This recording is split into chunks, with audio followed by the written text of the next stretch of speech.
Shakil Mohammed, members of the Legislative Assembly, members of the Diplomatic Corps, and other personalities present who have strongly supported the works of our friend Hassan Bagla. In fact, we didn't know that the attendance would be triple when the news leaked out that Shakil Mohammed would be Prime Minister of the day in the days to come. It is a good sign of loyalty, I suppose. We are here today. I did mention, Kassam Yakim, President of the Republic, and the Vice President, Mr. London, because I don't have the list of, in fact, VIPs attending tonight. As I said, Shakil has brought together in his wake so many people to NSC Park Hotel. We are here tonight for the launch of community identity in a multicultural society. I would be very brief because there are so many people who would be taking part in the launch in terms of speeches tonight. It would be the author himself, Mr. Hassan Bagla, Kassam Yakim, and Nasrin Abu-Asik, the artist who made the cover of the book.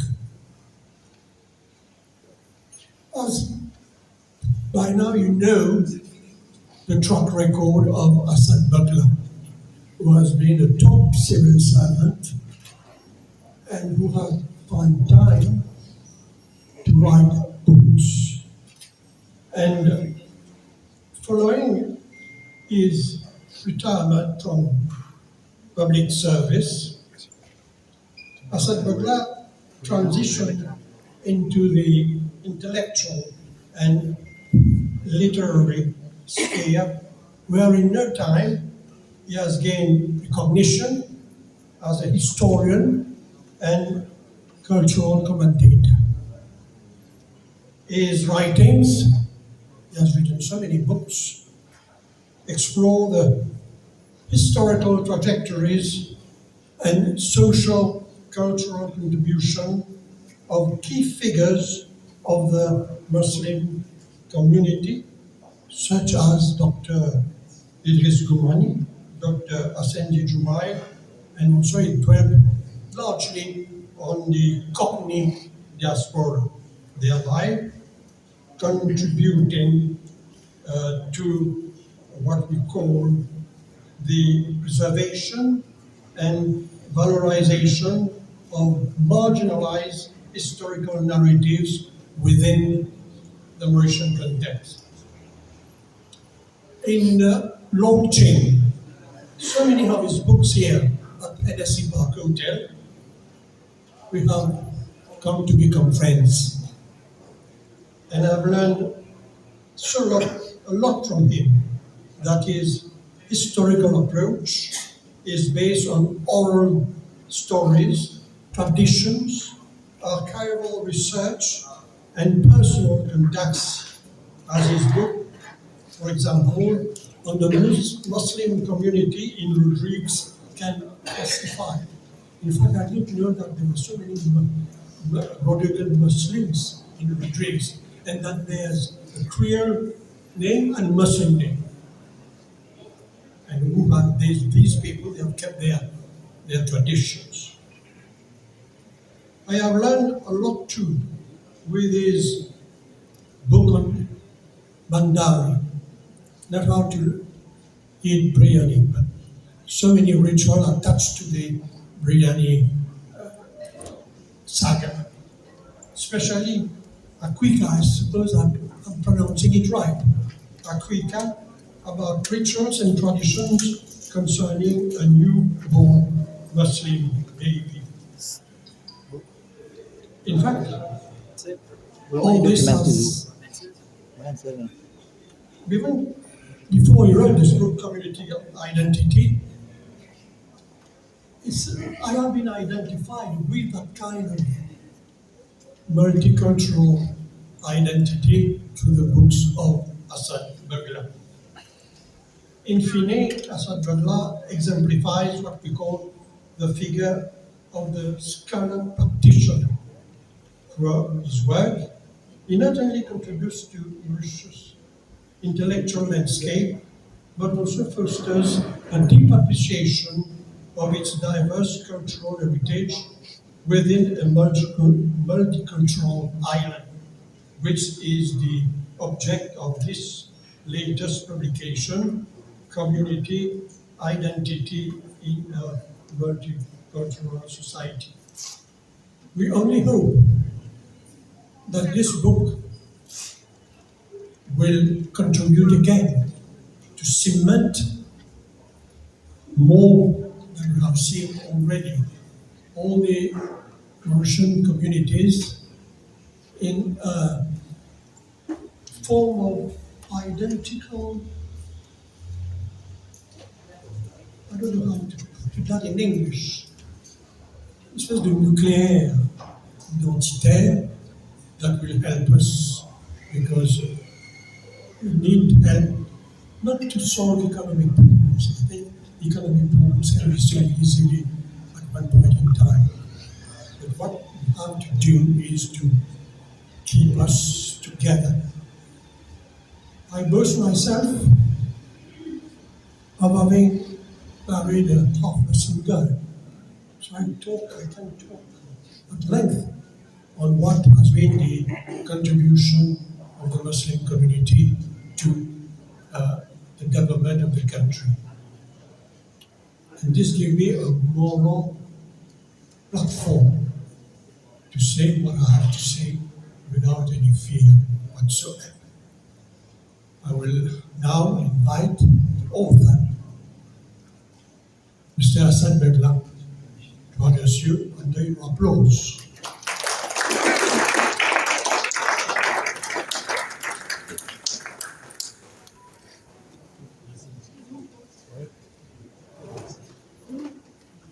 Good evening, Honorable Shakila,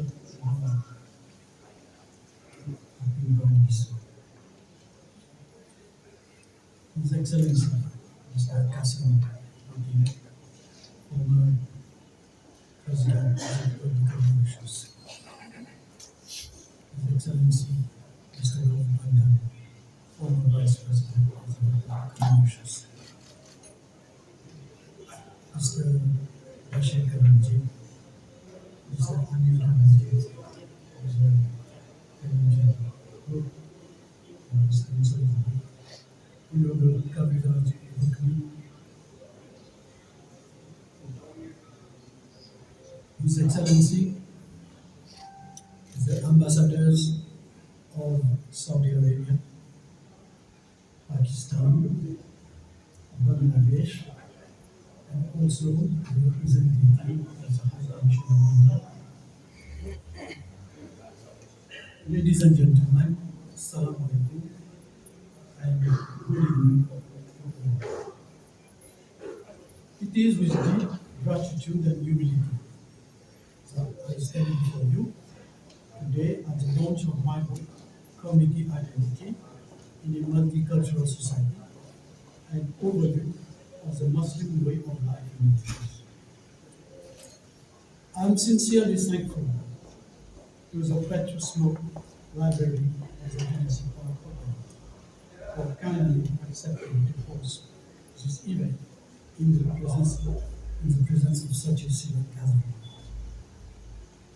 My heartfelt appreciation also goes to Honorable Shakir Mohammed for gracing this occasion as a guest of honor. I have a double congratulations to you. First, for being elevated to the status of geoescape, and second, for assuming the role of Prime Minister as from last night. Congratulations. Before continuing with my speech, let me make a few statement. I'm a passionate of history. When I was a student at college, we were taught history of Great Britain, a colonial mindset. We were taught that to build a nation, you need some five prerequisites: common religion, common language, common culture, and even a common enemy, what we say as external threat.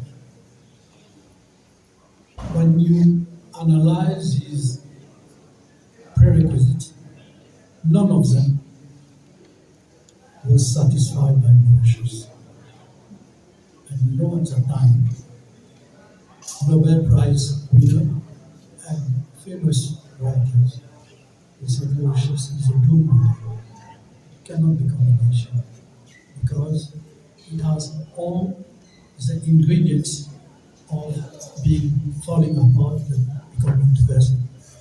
Yet we existed for almost 57 years as an independent nation and as a rainbow nation, as India has been, we have lived together. So this is the ethos or the essence of my book. Now let me come to my speech.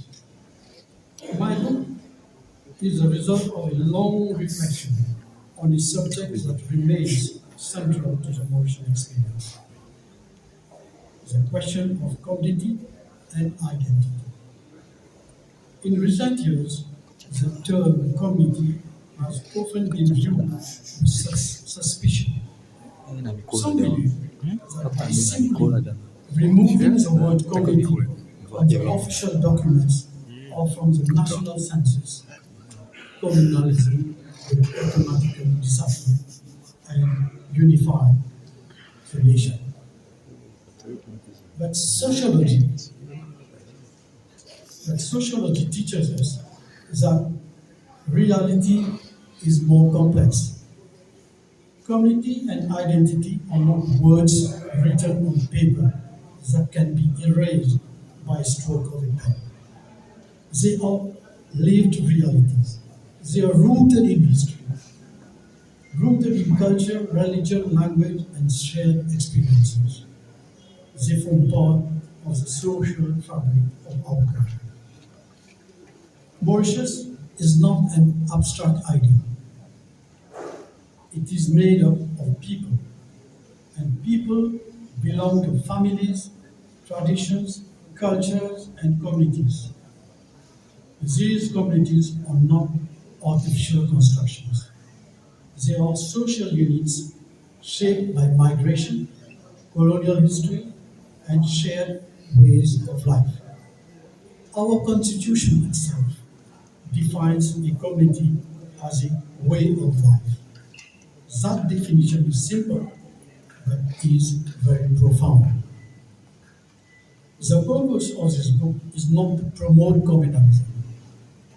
On the contrary, it is to demystify the prejudices and misconceptions surrounding the concept of community. There is a tendency in some circles to assume that the mere existence of communities is the cause of division. I respectfully argue that communities in themselves are not the problem. The problem arises when communities are misunderstood, politicized, or manipulated. In Mauritius, every Mauritian lives with what I call a double identity.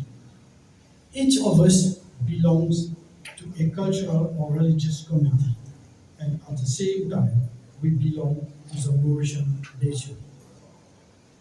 These two identities are not contradictory. They coexist. They complement each other. Being Muslim, Hindu, Christian, Creole, Chinese, or Franco-Mauritian does not prevent anyone from being fully Mauritian. In fact, our national identity has been precisely on this diversity. After 1972, ethnic data was no longer officially collected in the national census. Yet, has communalism disappeared? The reality shows that it has not. Instead, identities have sometimes reappeared in other forms through caste distinctions, sub-religious groupings, linguistics, affiliation, and political alignments. You can see the recent census. You can see how it is subdivided. This shows that identity cannot be erased administratively. It must be understood, managed wisely, and channeled positively.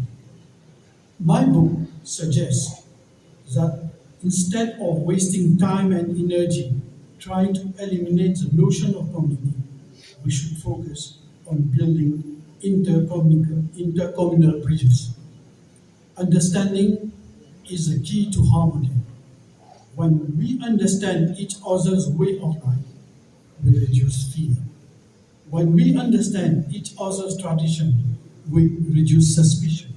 When we understand each other's history, we build trust.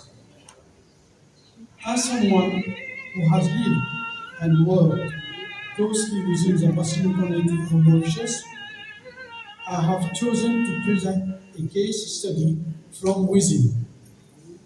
The book offers an overview of Muslim way of life, religious practices, languages, institutions, festivals, rites such as akika, weddings, burial customs, dress, and cuisine.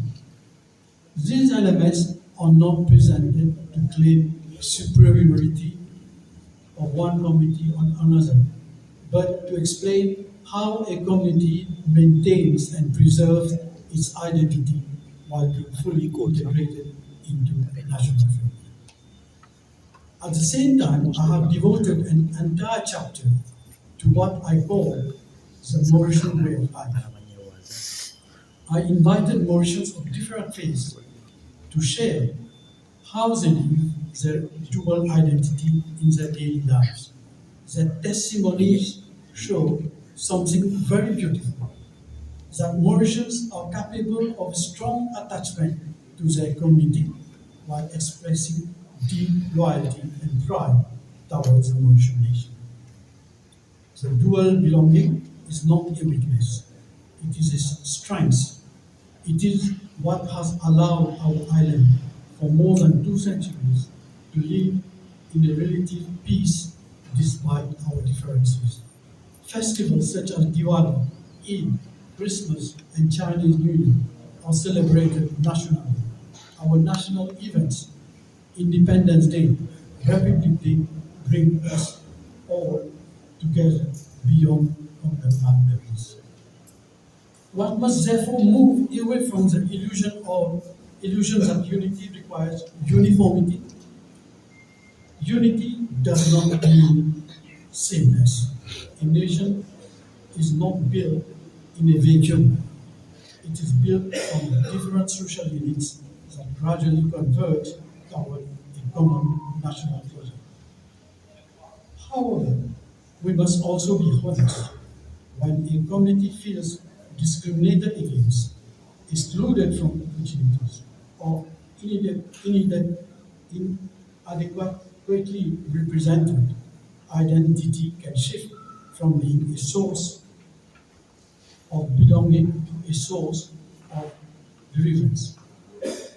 In a plural society like ours, fair recognition and inclusive representations are essential for social cohesion and democratic stability.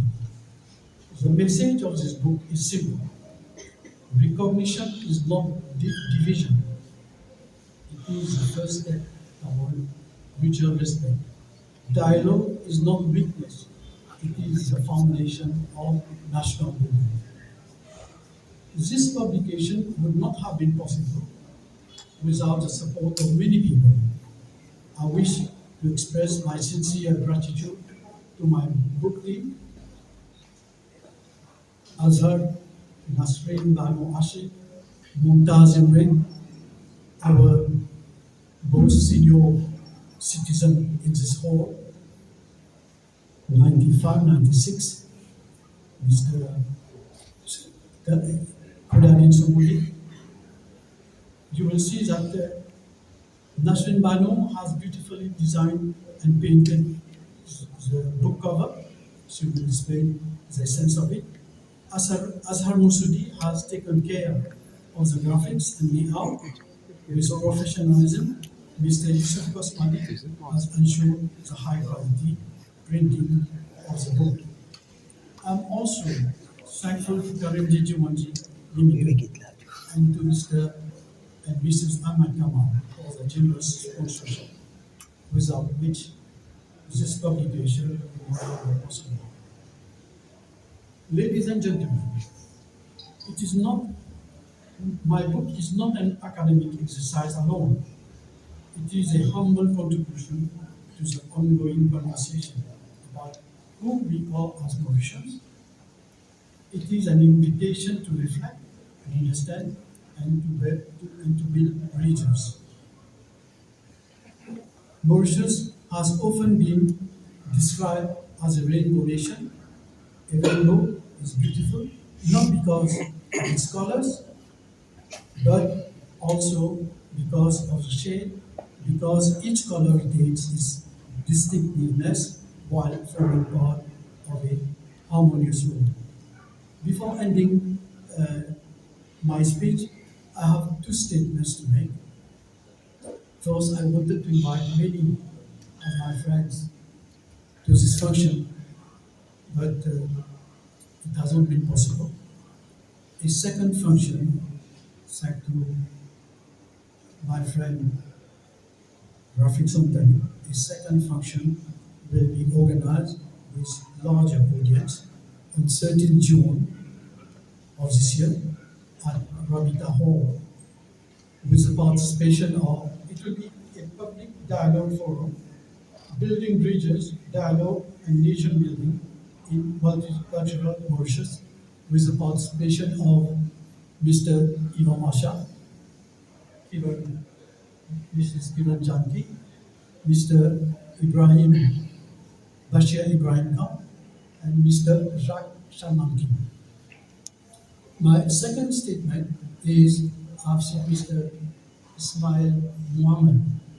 He is the sole son of Sir Abdul Razak Muhammad, still alive. And because Irfan is here, Shakib is here, let me say something from my childhood memory. 1963. I was hardly 7 years old. At the time in 1963, two important events happened, at least from my perspective at least. Sasim Sagar Hangulam was nominated the chief, not premier, the chief of the cabinet. 1963, Triolet got electricity. To celebrate this double event, the Jaman people of Triolet organized a function where both Sir Sagar Hamdullah and Sir Abdul Razak Muhammad were present. Before that event, for 1 week, my teacher, my staff, has been making rehearsal for me. I was a kid to recite in Nazam and Urdu poetry. And the teacher was no other than Shaukat Ali Imam, the law teacher Mr. Hassan Uddin, your teacher. So they did rehearsal to recite at Muslim. I did not know for what, for why. Later on I understood what was the reason. On the D-Day of the function, I recited the Muslim. And after that, Sir Abdul Razak Muhammad, he grabbed me and he made me sit in the sofa beside him. At that time, I did not understand what's happening. I didn't. But it was indeed, later on I understood, it was indeed a great blessing and great appreciation for me. Much later, maybe 11, 12 years later, I met him, it was 1973, in Saint Flac. He was the chief guest to inaugurate an exhibition. And you know, in villages, like bus stop circulating after 17 hours. I was there. I don't know how to return to my home, Triolet, by bus. So word reached the ear of Sir Abdul Razak. He said, "Come with me." He made me sit with him in his car, and he drove me to my home.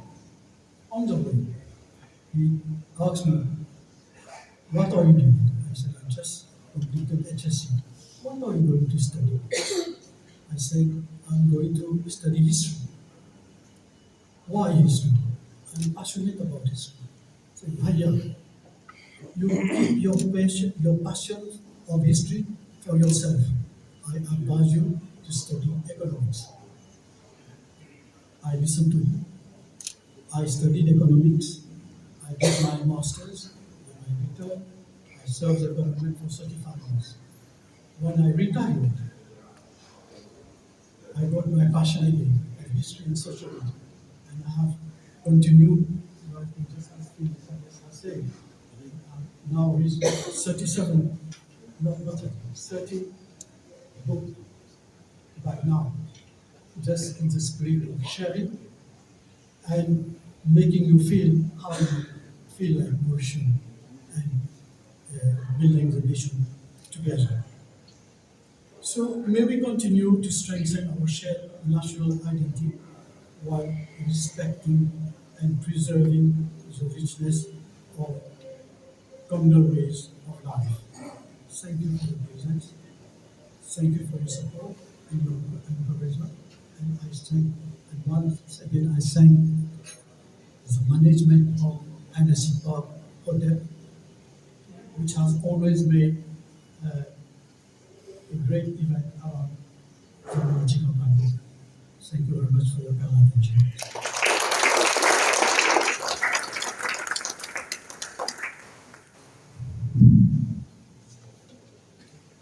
Thank you very much, Hassan,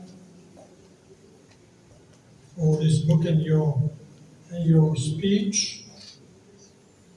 We go now to the speech now of Nasreen Banu Asik. For those who have followed the literary track record of Hassan, we know that it has been always Nasreen that has designed the book covers. At what point in time people were asking, who is more notorious, the author or the one who designed the book, the cover? To which I replied, next time, Nasreen will write the book and Hassan will design the cover. Nasreen started exhibiting solo, not so far away. She started in 2013 in collective exhibition, 2015 at the State House at the Municipality of Katmandú, and also in India.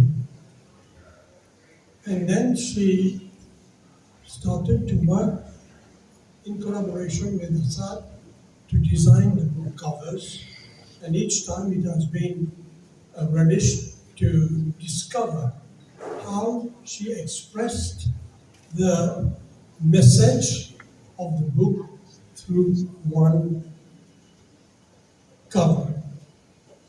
And through exhibitions and diverse subject matter, she contributes meaningfully to the cultural landscape of Mauritius, while embodying the intersection of art, which is her domain, which is her violonelle, I would say, education, because she is an Urdu teacher in quartier militaire, and also for cultural identity. So under your applause, we invite Nasrin to take the floor.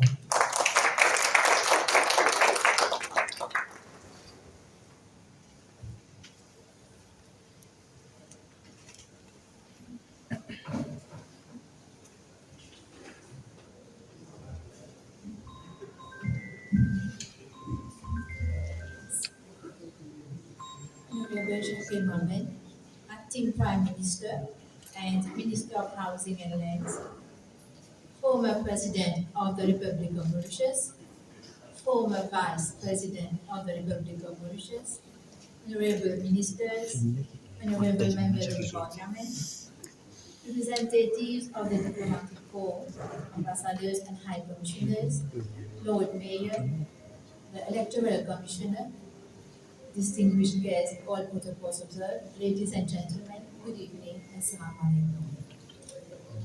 It is a great honor for me to stand before you on this special occasion, the launch of this beautiful book, Community Identity in a Multicultural Society, an overview of Muslim way of life in Mauritius. I am deeply grateful to the author, Mr. Sadbagla, for trusting me with the responsibility of designing and painting its front cover. This is the 11th book cover I have had the privilege to create for him, and I remain sincerely thankful for his continued trust and confidence in my work. You see, a book cover is not just an image. It is the very first whisper of the book, the first emotion, the first feeling it awakens in its reader. From the very beginning, we wanted this cover to go beyond being simply seen. We wanted it to be felt, to invite a pause, a reflection, maybe even a quiet sense of recognition. Every detail you see was carefully chosen. Nothing is there by chance. Each element carries a story, our story. We chose to root this cover deeply in Mauritius because this book itself is rooted in the everyday life of our island, its diversity, its beauty, its harmony. Let me take you first to the banyan tree. This tree is powerful in its meaning. Its roots fall from the branches, touch the ground, and become new forms of life. They grow separately yet remain connected. To us, this perfectly symbolizes the people of Mauritius, diverse in origin, culture, language, and faith, yet bound together as one nation. And just like the banyan tree offers shade and shelter, our country offers a space where everyone belongs. At the center of the image, you will find something very simple, a marmite, a familiar object present in almost every home. It represents the melting pot of our society. But this is not a melting pot where identities disappear. Rather, it is a space where differences are preserved, where they coexist, and where they enrich one another. From this moment rises a bouquet of flowers. Each flower, as you can see, is different. Its color, its shape, its identity, each one beautiful on its own. But together they create harmony. Together they become something truly special. This is the heart of unity in diversity. This is the heart of our Mauritian multicultural society. On the moment you will notice elements inspired by the coat of arms of Mauritius, the ship, the key, the mountain, the star, and the coconut trees. These symbols remind us of our shared national journey, our openness to the world, our resilience, our sense of direction, and our enduring strength. We are more than a nation. We are an example to the world. We are, in many ways, the world itself. We are one people. We are one heart. We are Mauritius. And tonight, I say it loud and clear. I am proud to be Mauritian, grateful to be part of this living illustration of who we are. Long live our rainbow country.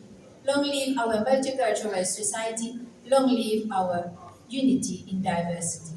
I thank you all for your kind attention.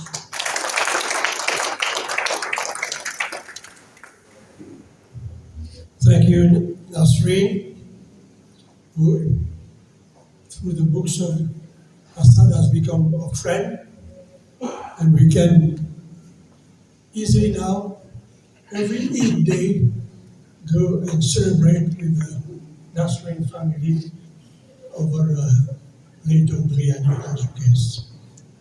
So that's why we encourage people to write books. It is always a pleasure to introduce, to present, or to invite Kassam Yutin to take the floor, because I don't have to be long to retrace his genealogical tree or to retrace his political career. Everybody knows about that, so we just invite him under your applause to say his piece. Thank you, Mr. President.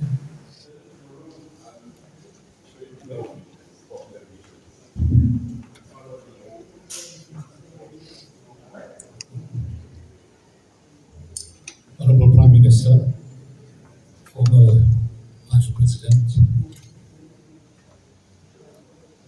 honorable members of the diplomatic corps, members of the National Assembly, the Lord Mayor,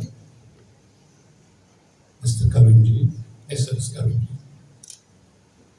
distinguished guests and friends. I'll start with an apology. I'll be rather long and I'm sorry for that. But I didn't expect that the Prime Minister would be here. I would have certainly reduced my speech. But the second apology would be that you will hear from me things that you have already heard from those who have preceded me. So I'll kindly request you to bear with me. First of all, I thank author, my good friend Asad Bagla, for associating me with the launch of yet another of his books. I have just heard that it is his 13th book. Since his retirement some 10 years ago, after serving for over 3 decades as an expert in international trade for the government of Mauritius, Asad Bagla, an economist by profession, as we have heard, took up writing and in no time established himself as a recognized and versatile author, specializing, if I may venture, in history, sociology, and biography that require a blend of rigorous research, narrative skill, and strategic personal branding. Combining these fields allows for the creation of life history projects that analyze individual experiences within broader social context, often referred to as using the sociological imagination. This is how he brought to life and threw new light on Mauritian personalities like Dr. Idriss Abdoumani, the forgotten hero, Gassi Sogdor, one of the pioneering blasters of the 18th century, Dr. Hassan G. Dumai, the philanthropist and founder of the Islamic Cultural College, and Maulana Abdullah Rashid Nawab, the educationist who set up the Muslim high school. Hassan is also a columnist who writes regular recurring articles for newspapers, sometimes magazines, in an often persuasive style, offering personal opinions, commentary, and specialized insights, covering varied fields, including political, geopolitical, human interest, lifestyle. He is undoubtedly a well-read person. Just name a topic, and he'll churn out a 2-page article for you within the next hour. Such is his astounding breadth of knowledge and writing fluency. His latest publication, the one that is being launched today, and to which I have had the privilege of writing the foreword, can be classified as a socio-cultural and socio-psychological treatise. It is actually a thoughtful study on the complexities of identity, group belonging, community, nationalism, and religion, with special reference to the Muslim community of Mauritius and the Muslim way of life. Community identity is shaped by factors like culture, ethnicity, and very often shared language and religion. A community can be broadly defined as a group of people in a given country who share common characteristics, beliefs, customs, traditions, values, and interests, and who interact while fostering a sense of belonging and collective purpose. This is crucial in shaping personal and collective identities, but it may also create boundaries with other groups, influencing the way we see ourselves in relation to others. Communities assign roles and expectations to their members, which contribute to the formation of identity. They provide social, emotional, and even physical support in the form of help each other through difficult times, sharing resources, or offering emotional encouragement. In the specific case of the Muslim community, it is relevant, I believe, to mention a fundamental concept that finds its origin in the Holy Book, the Quran, which Muslims believe is the Word of God and hence immutable. The concept is known as Ummah, and it refers to the global Muslim community united by shared faith, values, and a common purpose. It emphasizes unity, brotherhood, and collective responsibility among Muslims, transcending national and ethnic boundaries. In the Quran, the importance of community is highlighted in the following terms, and I quote, "And hold firmly to the rope of Allah, all together, and do not become divided." This verse, more than a call for unity, is a divine guidance on the power of community in sustaining our connection with God. A global community with a common destiny, Muslims are enjoined to support and care for each other, regardless of their background, and to consider the well-being of the entire community, working together for the betterment of society. Their shared belief in one God, the Supreme Being, and the teachings of Islam create a sense of collective identity. Muslims are required to support charitable causes and work towards social justice beyond borders. The annual contribution of 2.5% of the Muslims' revenue and assets, including land owned and women's jewelry, towards poverty relief and other charitable causes known as zakat, is a compulsory obligation and constitutes one of the 5 pillars of Islam. The Ummah, however, does not advocate for turning inward, nor preach withdrawing into oneself. Instead, it encourages Muslims to engage in respectful dialogue with people of other faiths, fostering understanding and cooperation. Muslims, like any other individual in Mauritius and elsewhere, usually have multiple identities simultaneously. For example, someone might be a Mauritian, Creole or Indo-Mauritian, French-speaking, African descent, Christian or Muslim, a teacher or a student. Identity is therefore not a single label, but a combination of many affiliations, which determine who we are and what we are. When Assad first mentioned to me the theme of the book he was working on, namely community identity in a multicultural society, I was immediately reminded of the powerful and thought-provoking book, Les Identités Meurtrières, of Amin Maalouf, which is a compelling read, and I strongly recommend to you, and I strongly recommend it if you haven't yet done so. I would like to briefly reflect on it here. The Beirut-born Amin Maalouf, a Christian by the way, as many of you know, is a talented writer who won the Prix Goncourt in 1993 for his book, Le Rocher de Tanios. In 2011, he was elected to the Académie Française and is currently the secrétaire perpétuel of the said academy. In his work, Maalouf, who grew up in Lebanon before moving to France, explored the question, what is identity and why can it sometimes become dangerous? He begins by challenging the idea that each person has a single fixed identity. Instead, he argues, as I have myself just mentioned, every individual is made up of multiple layers: religion, nationality, language, culture, personal experiences, and more. These elements coexist within us and shape who we are. However, problems arise when society pressures individuals to define themselves by just one of these aspects. Maalouf introduces the concept of murderous identities.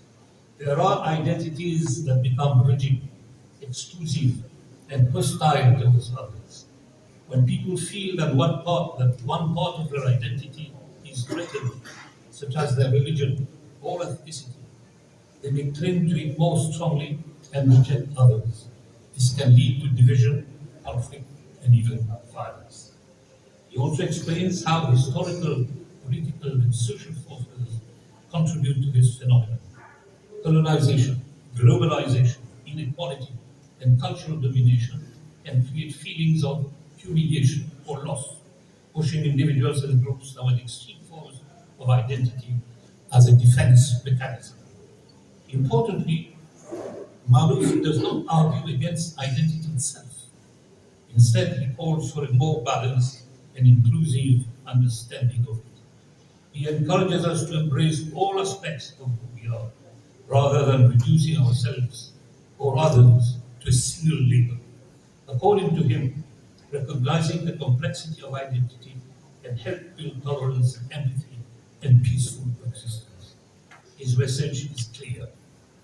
We live in a diverse world, and our differences should not divide us.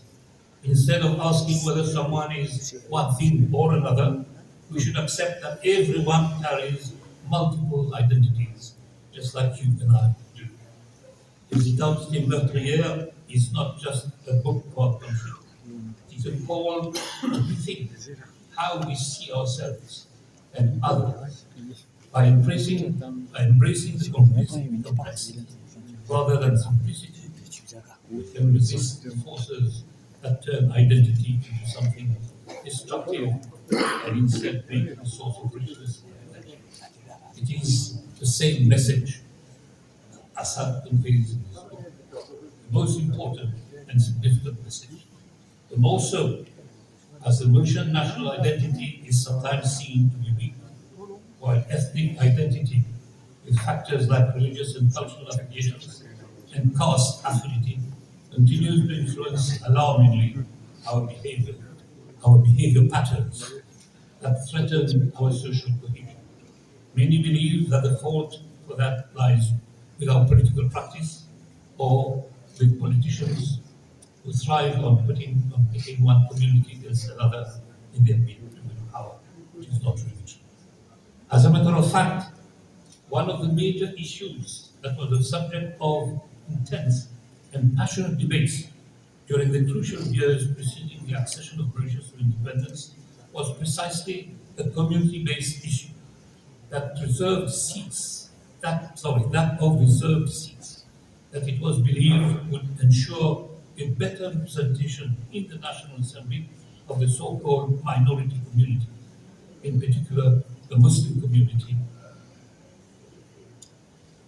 In that context, during the ultimate negotiations at the 1965 Lancaster House Constitutional Conference, leaders of the latter community, of the Muslim community, were hell-bent on the demand for separate electoral roll for Muslims, but finally, watering down their claim, asked for and obtained the classification of Muslims as a separate community, until then part of the Indo-Mauritian community, and later agreed to the proposal for the inclusion of 8 good loser seats in the first past the post electoral system. Once the Muslim community's demand was met, the scene was set for the Comité d'Action Musulman under the leadership of Sir Razak Mohammed, incidentally the Prime Minister's grandfather, incidentally, to join forces with the Labour Party of Sir Sadar Amra and the Independent Folk Bloc of Sir Bisundar to form the Independence Party that was to participate in and win the decisive 1967 general election, liberating the country from the shackles of colonization to become a free and independent nation. The Muslim leaders claimed for a separate community entrenched in the first schedule of the Constitution of Mauritius, which makes provision for the election of 70 members, and under subheading communities provides inter alia that the population of Mauritius shall be regarded as including a Hindu community, a Muslim community, and a Sino-Mauritian community. And every person who does not appear from his way of life to belong to one or other of those communities shall be regarded as belonging to the general population, which shall itself be regarded as a fourth community. The same first schedule of the Constitution also provides for the allocation of 8 additional seats, besides the 62 elected representatives of the 21 constitutions, including the province, in order to ensure a fair and adequate representation of each community. This constitutional provision gave a sense of security to all the minority communities as it safeguarded minority representation in the National Assembly. Although every now and again, when the issue of electoral reform comes up, proposals are invariably made for the suppression of the good or best loser system from those who believe that it hinders the emergence of the Mauritian nation, an opinion that I do not share. There is still a lot of resistance from those who believe that with or without gerrymandering in the future, there is a high risk for the so-called minority communities to be underrepresented in the National Assembly. This is why, in the booklet published some 20 years ago on that question, I said, by way of conclusion to the chapter entitled Electoral Reform in Mauritius, that, and I quote myself, if wisdom prevails, the best loser system will be left untouched until the next elections are over, when, on the basis of the functioning of the new electoral system, an informed decision will be taken on its relevance or non-relevance in present-day Mauritius. My stand today remains unchanged. I shall end, Mr. Prime Minister, with a personal definition of the Mauritian identity. To me, the typical Mauritian is a multicultural individual, a cultural half-caste or métis with overlapping identity. Laboring under the various influences since his childhood days, he is neither totally African, nor Asian, or European, but a mixture of all of them, wearing with equal ease shirts or kurtas, skirts or saris, relishing minfuya, biryani and sekopong, taking pleasure in watching Indian Bollywood movies, Chinese documentaries, and American clips, and dancing to the tune of the singer. He expresses himself equally well in both English and French, or equally poorly, while communicating with his compatriots in their common Mauritian Creole language. And at times, not unusually, but more rarely these days, in one of the ancient languages, the Mauritian is respectful of his neighbors' religious beliefs, traditions, and way of living. The high level of his tolerance quotient allows him to make a lot of allowances, and oftentimes to the detriment of his own personal convenience. He always tries to show understanding and to accommodate others. This is probably the result of the upbringing and education since early childhood, and also because of the surrounding environment that makes of the Mauritian a person with multiple identities and a basically democracy fanatic seeker. He is a staunch believer in the freedom of religion, freedom of expression, and freedom of association. He learns very early in life to be a magnanimous winner and a good loser. I hope Hassan's book will be well received and will find its way in the shows of everyone's latitude. And I thank you very much for your attention.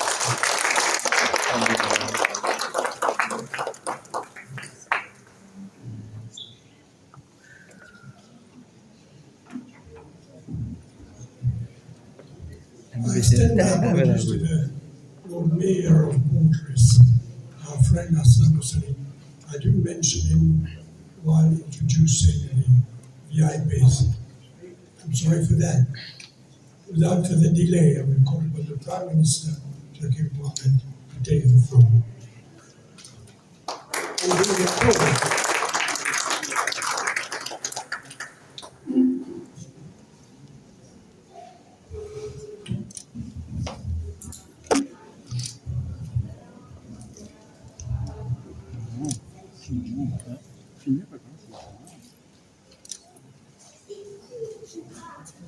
Excellencies, members of the National Assembly, the Lord Mayor, members of the Diplomatic Corps,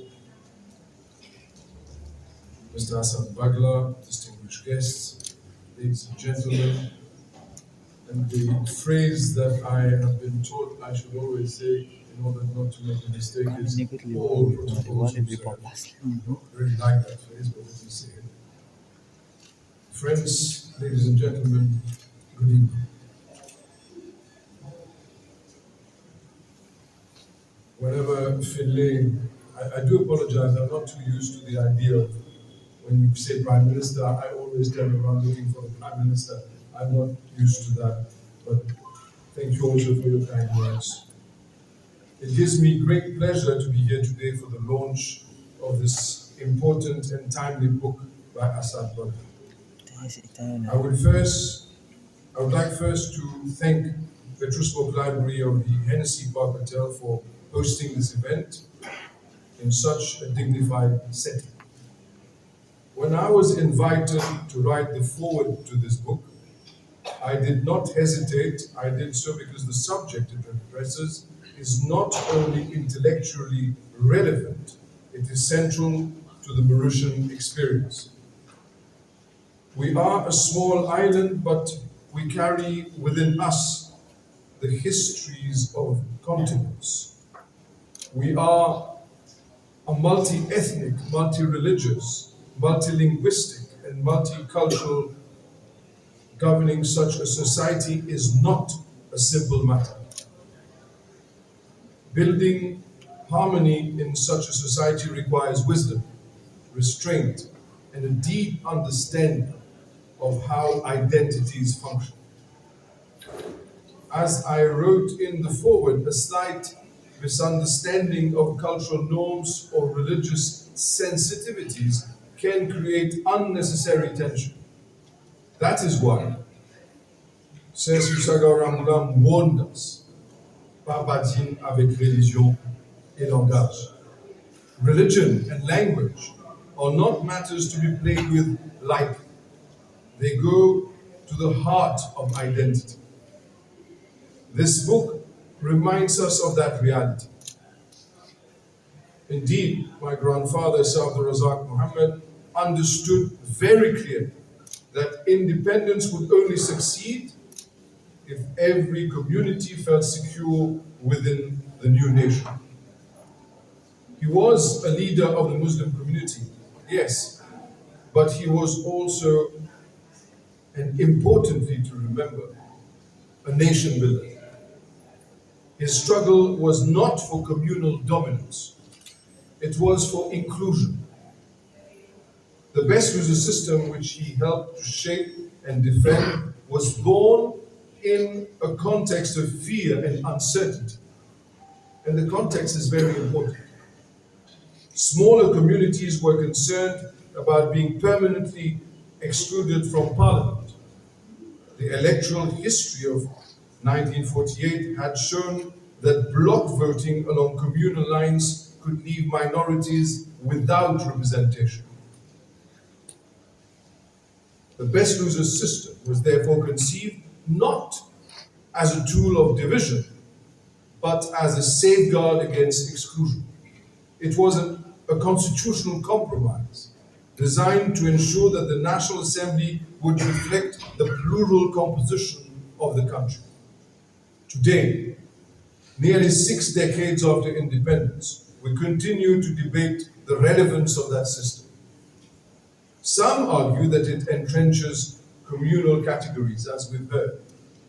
Others maintain that it maintains a necessary corrective in a society where voting patterns are still influenced by identity.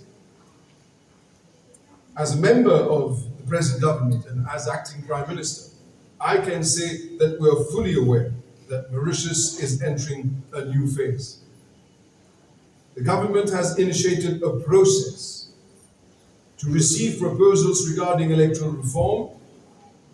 This is a healthy democratic exercise. Institutions must evolve. Systems must adapt to changing realities. However, and I underline the word however, reform must be approached with responsibility and historical awareness. We cannot discuss the future of our electoral system without understanding why certain mechanisms were created in the first place. The best loser system was not born out of theory, it was born out of lived experience. What Asad Bagla's book does very well is to situate the debate on community identity within a broader sociological and historical framework. He reminds us that community is not merely a legal label, it is a lived way of life. In Mauritius, community identity is expressed through religion, language, cultural practices, family traditions, institutions, cuisine, and rites of passage. These are not abstract constructs. They shape how people see themselves and how they relate to others. At the same time, the book makes an important point. Community identity and national identity are not mutually exclusive. They coexist, they intersect, they complement each other. We are Mauritians, but we are also heirs to particular traditions. The strength of Mauritius has been its ability to hold these two realities together without allowing one to destroy the other. The danger lies not in diversity, but in mismanagement of diversity. If a community feels marginalized, excluded from opportunities, or inadequately represented, identity can become defensive. It can become politicized. This is why governments have a duty to ensure fairness, fair access to education, employment, housing, healthcare, and political participation. Ladies and gentlemen, the current government is fully committed to promoting inclusion and equality. We actively encourage dialogue between communities. We promote cultural awareness and sensitivity to civilizational heritage. We support institutions that foster understanding rather than division. But inclusion is not achieved by pretending that differences do not exist. It is achieved by acknowledging them with maturity and ensuring that no one is disadvantaged because of them. This is why books like this matter. Asad Bagla does not write to glorify one community above others. He writes to explain. He presents the Muslim way of life not as an isolated phenomenon, but as part of the wider Mauritian mosaic. By doing so, he invites understanding. I have listened very carefully to the artist's depiction of the marmite. I was sharing with Asad Bagla a few minutes ago that it seems as though that we have left behind us the days of the slow cooking in the marmite. And as a society, if I am to compare it with how we have evolved, we are now adopting la cocotte minute. Fast cooking, everything has to go faster, and we expect the taste to be better. Are we not fooling ourselves? I'm not saying that we should go back to the marmite, but we have to take time to reflect on our life, what we've gone through, and this will give us direction for the future. Ladies and gentlemen, we talk also about identity. I listened to President Utim when he was talking about what identity is at the last phase of his speech. I am the son of Yusuf Mohammed. His brother Ismail Mohammed is with us. My cousin Irfan Rahman is present. Our grandfather is Sir Abdul Razak Mohammed. His wife was born Ghislaine Ducasse, later on Zainab Mohammed. My wife comes from Algeria. So to the biryani, to the bol renversé, to the dal puri, let me add the couscous now. So imagine our identity. So I have hope for the future. And it is only thanks to people like Asad Bagla, who reminds us of the greatness of this nation, that we will succeed. And indeed, we will succeed. I would like to say, democracy, therefore, friends, is not simply majority rule. It is also minority protection.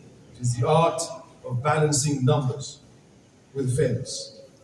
My grandfather believed that nation could only be meaningful if minorities were reassured that they belong fully to the national project.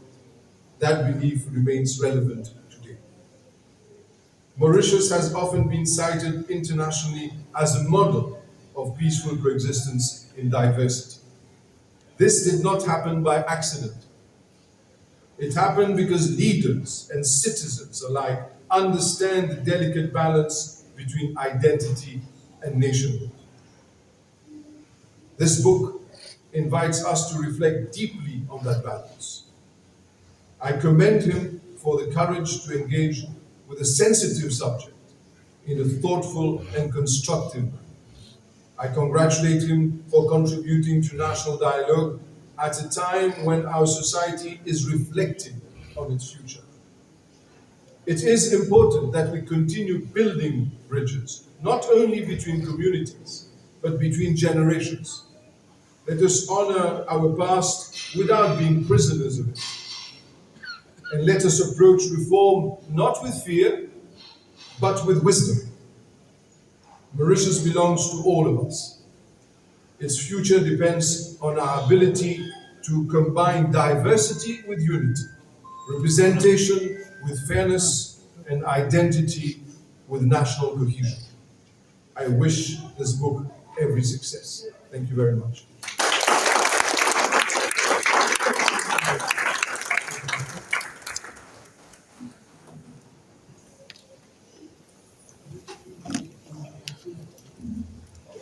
Thank you, Mr. Prime Minister. It will have been intellectually stimulating to answer back to some points that have been raised by the Prime Minister, but this is not the platform for that. We'll wait another time to discuss it. Be that it may, this speech has opened the door for fruitful debates that Hassan Bagla has evoked in his speech for the second presentation of the book.